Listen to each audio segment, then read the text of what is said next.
Hello, and welcome back to literally my life, my guide to girlhood. Guys, I think this is going to be the most interesting episode so far. Next to the teenage first, of course, but I had a whole episode recorded. I had this whole beautiful episode about balance and having like a good work life balance, a good romantic life, social life balance. Like, I had this great episode. It was so great and productive and loving. But I have had one of the most crazy weeks of my life. So I decided I'm going to make an episode today because I think in my last episode or the episode before that, I had mentioned something about doing an episode on friendship breakups. And I had like a couple of people text me like, "Hey, can you please do an episode on that? Like, please."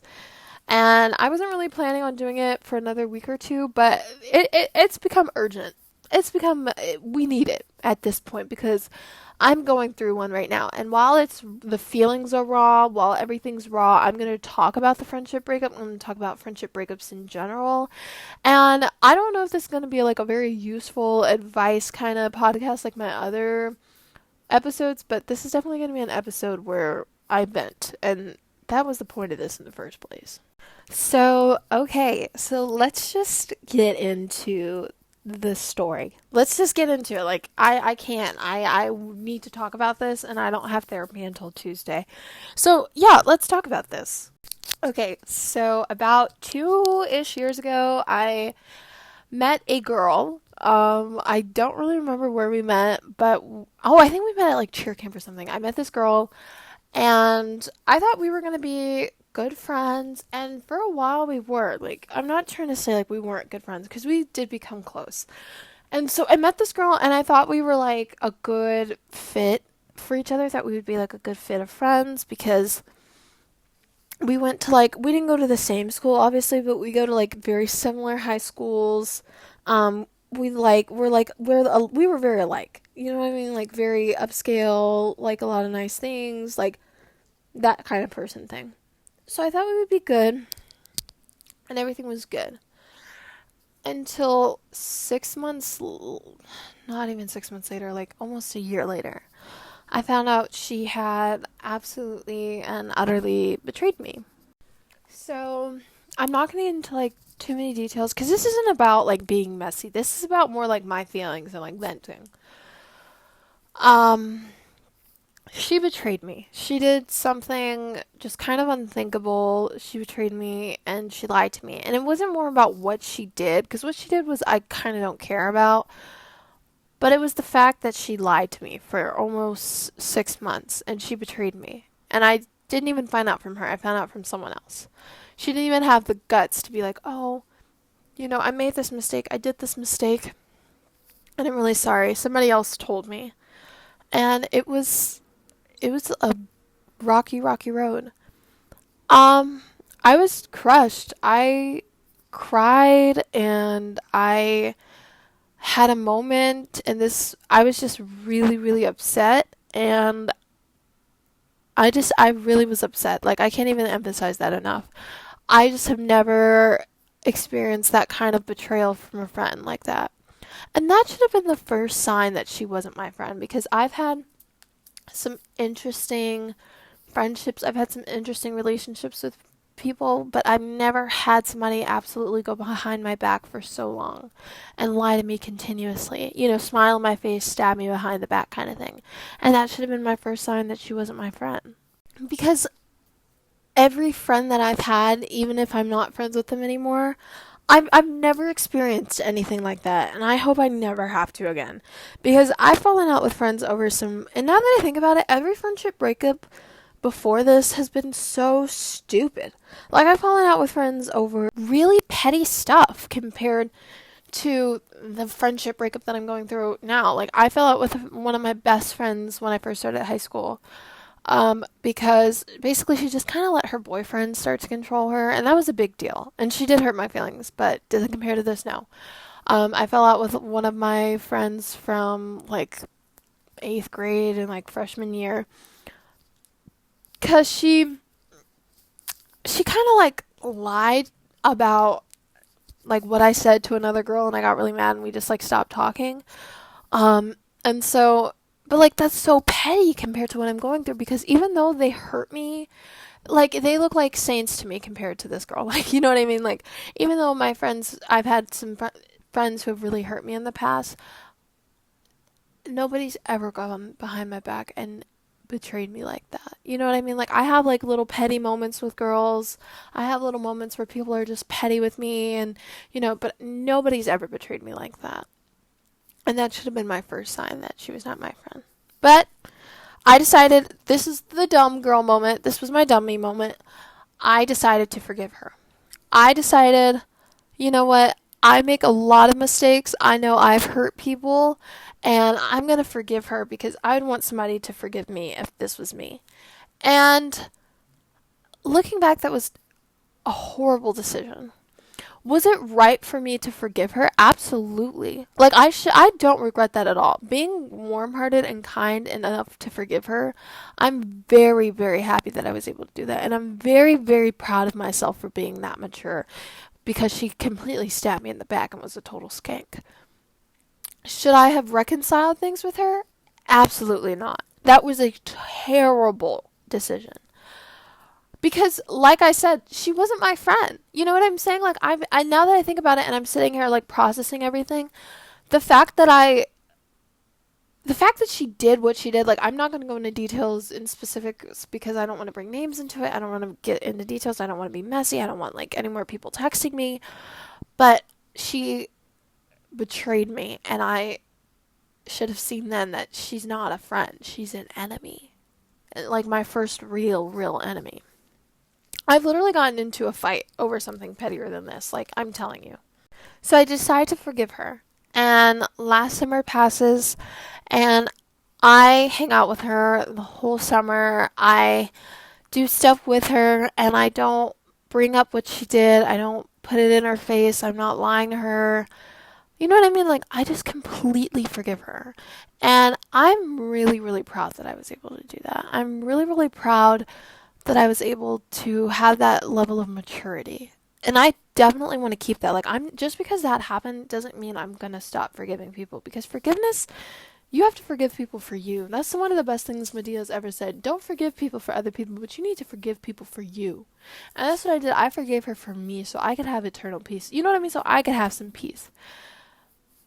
But you have to learn when to forgive people and when to reconcile with people. Did that situation require forgiveness? Absolutely. Did it require reconciliation? Absolutely not. One thing I have really learned, I'm taking some time to really reflect on the situation, but one thing I've like really, really learned is that when people show you who they are, you have to believe them. When people do a devious, scheming, nasty thing to you, it's not an accident. They did that on purpose. You know what I mean? And you have to believe that they're not somebody who loves you. This is somebody who's absolutely against you and is smiling in your face and constantly stabbing you behind your back. And so, one thing that I'm like definitely working on is having those boundaries. Like having that, like, oh, you think you're gonna lie to me or manipulate me? No, like, we're not gonna be friends. So, on another note, because of this friendship breakup, it got really messy and it went to the internet, which is both of our faults. Like, I'm absolutely going to take accountability where I went wrong. And that was partially my fault. Like, I did go on, like, my Instagram close friends and was like, oh, like, I'm so sick of, like, friends treating me like I'm competition, like I'm this, that, and the third. All kinds of things. But I have endured relentless. It like finally stopped like maybe 3 days ago.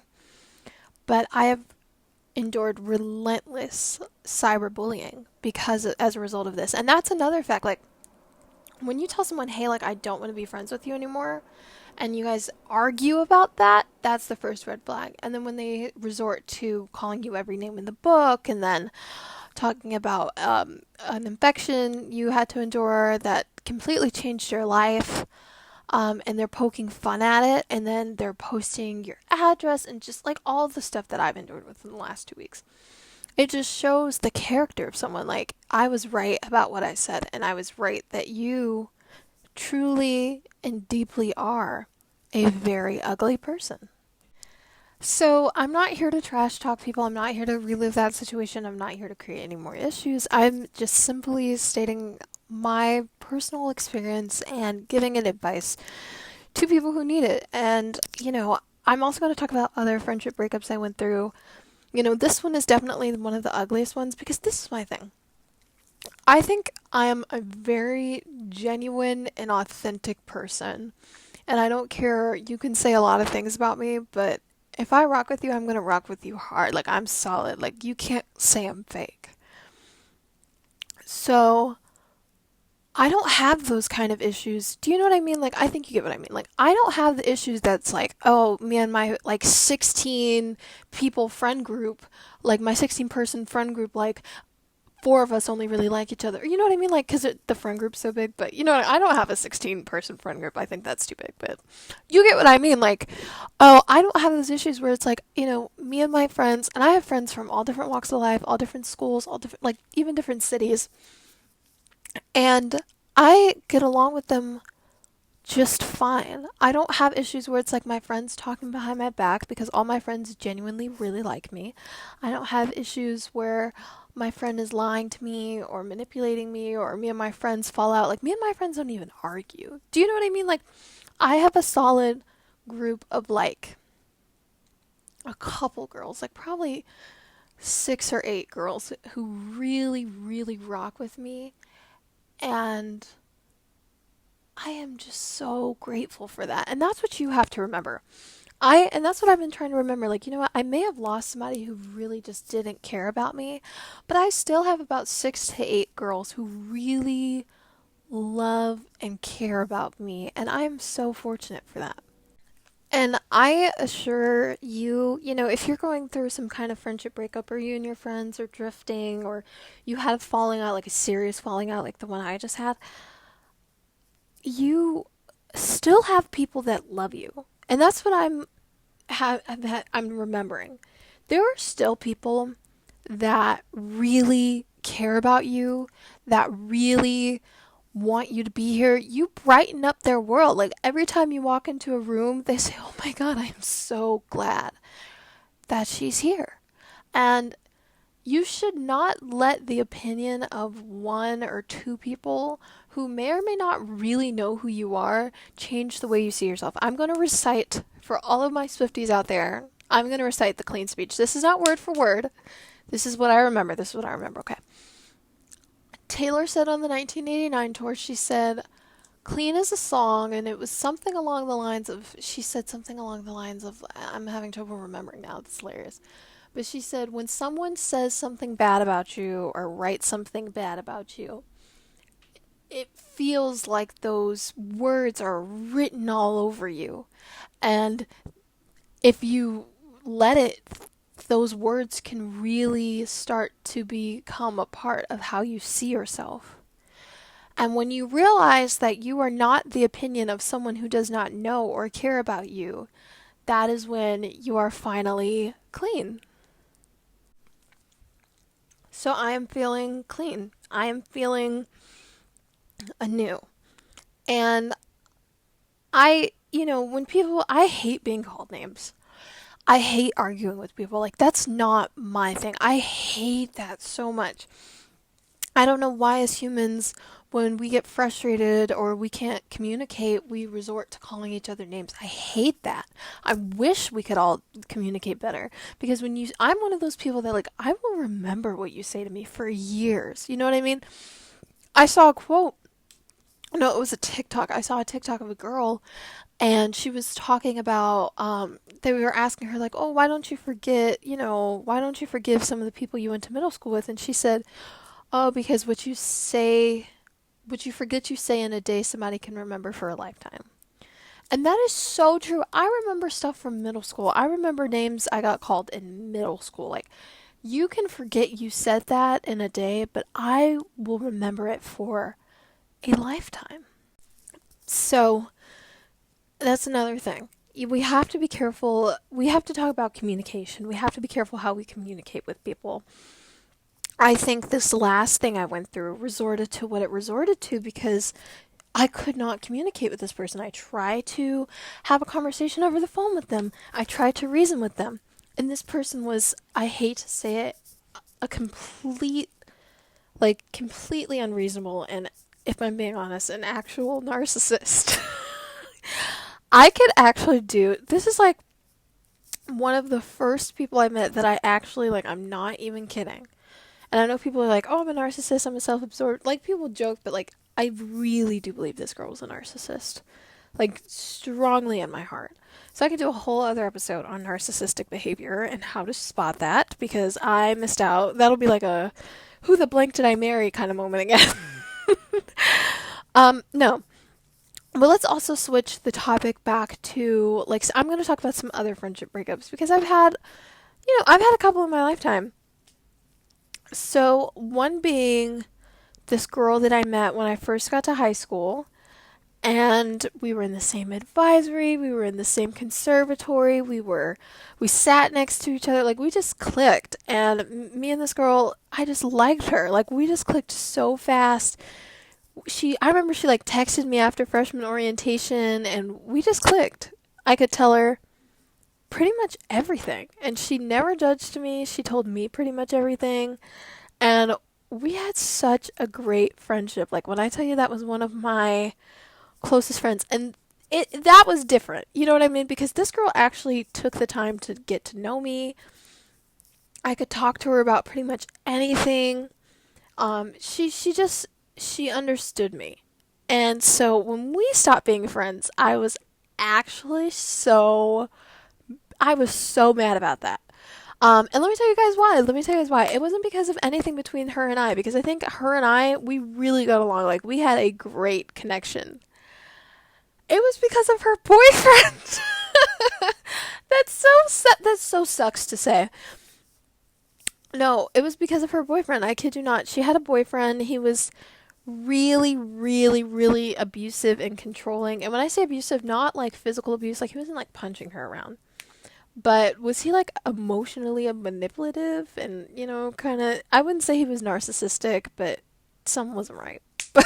so, um, basically, whenever she would tell us something about her boyfriend, we would all be like, oh, like, that's weird, or, that's a little controlling. Like, why is he making you do that? And this is what I didn't get. She would, like, play sides. And then she would go back and tell her boyfriend what we said. And then he would tell her to stop talking to us, and she would. Like, I kid you not. I was not the only one that she cut off for her boyfriend. Like, she doesn't have any good friends anymore. So, I was just like, I don't know. I'm like a very caring, motherly type of person. If you're like my friend in real life, you're like, Alex is literally like a mother. Like, everybody says it about me. I'm a mother. So I was like this girl's mom.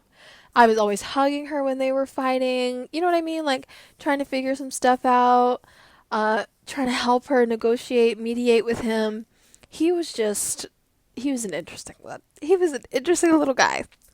But we stopped being friends. Let me tell you guys about that. That sucked because I really liked this girl. Me and this girl had really clicked. I thought we would be like lifelong friends, and we didn't even make it like a year.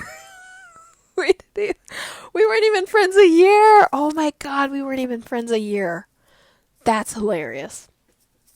But I was really upset when so obviously there was really like not a huge fallout. We didn't argue with each other. You know what I mean? Like, it wasn't a back and forth kind of thing. She just kind of told me that she was choosing her boyfriend and she wanted to be with her boyfriend and that our friendship was pretty much over. And I was like, "Oh, okie dokie." I cried. I cried a lot. I'll be honest about it. I cried. I really liked her. I thought we were going to be good friends. I cried. And I told someone about it. And then I just went on with my life. Like, it was hard. I was, upset about it. I journaled. I cried. I talked with my friends about it. And it was just so much for us. And so around this time, I, stopped eating lunch with that friend group because they were all still friends with her. And the vibe was off when I was there. And I, just became really quiet and withdrew to myself. Like, I literally became so shy again because I was just so scared of putting myself out there again and being hurt like I was with her. But even though I think that was somewhat healthy, it was also somewhat unhealthy because you cannot let one person, hide you from the world, make you hide yourself from the world. It's all about perspective. Like, that's something I was talking about with my mom today. Like, my mom was like, the world is so much bigger than your high school.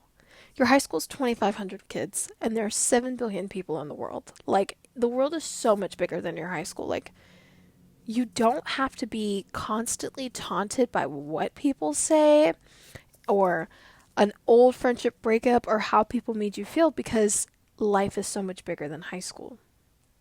And that's how I felt when with her. I was like, you know what? The world is so much bigger than her. I tied myself to kind of having this one friend. And then I got out of my shell. I made friends with some of the theater kids, and we are still friends to this day. I love those kids. And I enjoyed my summer and I got a boyfriend and I did all kinds of stuff and I transferred schools and I really took that time to focus and work on myself. And I eventually put myself out there again, and I am so glad that I did it. I made lots of new friends. I've tried different things and I love doing that. We could do a whole episode on trying new things. I love putting myself back out there. I love reinventing myself until you get it right. And when something goes wrong, just reinvent yourself. Reinvent your whole style, dye your hair, cut it off, get long nails, get short nails, and reinvent yourself. Oh my god, I've gone so off topic. This literal episode has been a mess. This has been a mess. Um, but yeah. So I talked about 2 friendship breakups. I guess I'll talk about one more because I feel like this episode's kind of short, although it's only 21 minutes right now, about to be 22. Okay, let me think of one. I was also friends with this. I don't think that's a really good story because that was like very non existent. Okay, wait. Oh, okay. Oh, hold on. I have one. When I was in middle school, like the 5th grade, I had this best friend. We were best friends from 2nd grade all the way to 5th grade. So, that's only 3 years, but to me it felt like a really long time. And so this girl was my best friend. Whenever I wanted to do stuff, that was who I called. We would hang out. We would go to the movie theater. We would go out to dinner. She knew my family. I knew her family. This is my childhood best friend. I was like, oh my gosh, I love her. We used to be best friends. And thinking about the fact that we used to be best friends because we just grew up to be so different. But I still love her. We still talk. She's actually really great. So we stopped being friends and because there was a new girl, she like moved to Chicago, and my best friend basically ditched me for her. She dumped me for her. It was the first time I'd been dumped. Can I tell you guys, I was crushed. That was my first friendship breakup. I was 10. I was so crushed. I could not believe it. I said, oh my gosh, really, you're my best friend, you're gonna leave me for someone else? And it didn't help that the girl who had just moved there didn't like me either. Like, it really didn't help. So I had lost my best friend and I did not know where to start or how to start it over. So I reinvented myself. I met other people. I made friends I made friends with people like I hadn't talked to like, since the 2nd grade. And these people were people who I heard from a lot of people like, oh, I always wanted to be your friend or I always wanted to talk to you, but it seemed like you were so glued to your best friend. And I was like, yeah. And, maybe I needed that freedom. Maybe I needed that freedom to grow and explore and get to kind of know myself. And I'm actually, I'm not really glad that happened, but I'm glad I got the experience from that. There was a quote that was like, I always quote quotes. Oh my gosh, I'm like sick of myself now. But there was a quote that said, I wish I had the wisdom of my experiences without without having the trauma of experiencing them. And is that not so true? I wish I had the wisdom of my experiences without the trauma of having to experience them. And that's exactly what I want. I wish I had that wisdom, but like her and I could have stayed friends. But it's all good. You know, we grew up. We kind of thought that was stupid, and now we're good friends. We talk, and I just saw her actually, so everything's great. Um, you're like, Alex, no one cares. Okay, so it's time for our moral of the story, and then we can wrap this up because you're probably tired. You probably want to go eat dinner. You probably want to hang out with your man. I get you. I get you. I'm not gonna keep you long. I'm not gonna keep you long. Let me just wrap this little up. Let me wrap this little one up. So, if you didn't learn anything today, this is what I want you to learn, or I want you to hear. First of all, when someone shows you who they are, believe them. That's the first thing. If somebody is diabolical, it has like a diabolical plan against you, if somebody is manipulative towards you, if somebody lies to you or does something that is truly like scheming against you, that is not, a mistake. There are differences in mistakes and, just absolutely lying and showing their real character. So that's the first thing. And I've made that mistake of forgiving people after they showed me their true ugly, ugly colors. So when someone shows you who they are, believe them and let it go. That's the first thing. The second thing is don't be afraid. Change is kind of a good thing. Don't be afraid to reinvent yourself. Like I said, I lost my best friend in middle school. I didn't have any other friends. You know what I mean? Like I had other friends. I'm not saying people didn't really like me, but what I'm saying is like I wasn't really close with any other people because I was so, used to being under her wing and us being friends and us talking. But change can be a good thing. I was able to make new friends that I'm still friends with. I was able to establish relationships, mend relationships, and I had a really good fifth grade year. I really, really did. So that's the second thing. The third thing is don't be afraid to reinvent yourself. I cannot tell you how many times I have reinvented myself. I literally could not tell you how many times I've changed my style, how many times I've changed my hair, how many times I've changed, anything to not fit in, because that's not what we're trying to do. But if you don't like the way something's going, you have the power to change it. If you don't like the way something is in your life, you have the power to change it. And that's what I'm learning to do. And I'm very happy about that. So I hope you guys enjoyed this friendship breakup episode. Shout out to Miss Mimi for I love Mimi for giving me the idea to do this, and I'm glad I did it. I love you guys. Thank you for listening to this episode of Literally My Life, My Guide to Girlhood. And I want to say I'm very sorry for not having an episode out last week. I was going through all of the craziness that came with the friendship breakup I just experienced, and I just didn't have time to sit down and record. I actually had recorded an episode, but I scratched that episode, and I wanted to do an episode about this. Please always feel free to leave your thoughts, leave your concerns, tell me how you guys feel about the podcast. I'm always open to hearing any kind of constructive criticism. I'm always open to answering questions. I'm always open to hear a nice compliment because everybody needs those. But thank you guys for listening to this episode. I cannot wait to see you guys next week. Spring break is coming up. We are going to have so much fun. I love, love, love you all, and I will see you guys next week.